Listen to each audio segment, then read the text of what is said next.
Yossi Ginsberg est un jeune aventurier de 21 ans qui voyage jusqu'en Bolivie en octobre 1981. Sur place, il fait la rencontre de 3 personnes. Kevin Gale, un photographe américain, Marcus Stamm, un professeur suisse, et Karl Ruprechter, un Autrichien qui prétendait être géologue, à la recherche d'or et d'une tribu cachée dans la forêt amazonienne. Lors de leur départ, les indigènes locaux les ont avertis des dangers du chemin qu'ils prenaient, mais ils ont continué à s'enfoncer profondément dans la jungle en naviguant le long de la rivière Beni. Karl jouait le rôle du guide, et le groupe se rendait dans des petits villages pour pouvoir se réapprovisionner en eau et nourriture.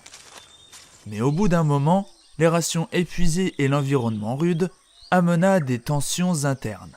Le groupe réalisa que Karl mentait à propos de savoir où trouver l'or et le village indigène, et qu'il était en fait un criminel qui cherchait de l'or pour ses propres intérêts. Suite à ça, ils se sont séparés en 2 groupes. Marcus et Karl décidèrent de remonter la rivière à pied, tandis que Yossi et Kevin ont choisi de fabriquer un radeau pour descendre la rivière. Ce dernier fut détruit dans des rapides à l'approche d'une chute d'eau. Kevin réussit à rejoindre la terre, mais Yossi fut emporté par la chute d'eau et se retrouvèrent alors séparés.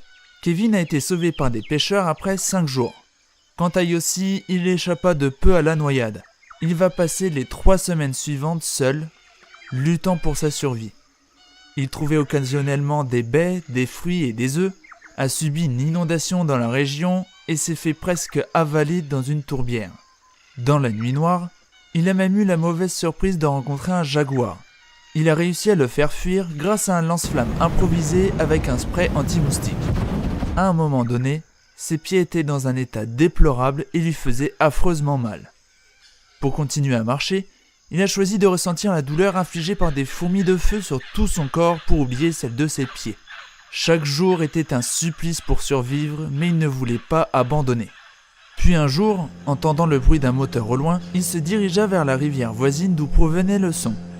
Complètement en bout de force, il réussit à se traîner proche de la rivière et c'est alors qu'il rencontra Kevin et des indigènes qui avaient organisé une mission de recherche. Alors qu'ils étaient sur le point d'abandonner, ils ne trouvaient aucun endroit pour faire demi-tour. Ils ont donc accosté en amont, exactement là où Yossi venait de perdre connaissance.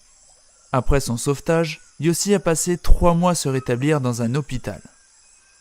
Sans autant de motivation, il n'aurait jamais survécu à la jungle. Marcus et Karl n'ont malheureusement jamais été retrouvés. J'espère que cette vidéo vous a plu, pensez à mettre un petit pouce bleu et de vous abonner si ce n'est pas fait. Et moi je vous dis à bientôt pour une nouvelle vidéo.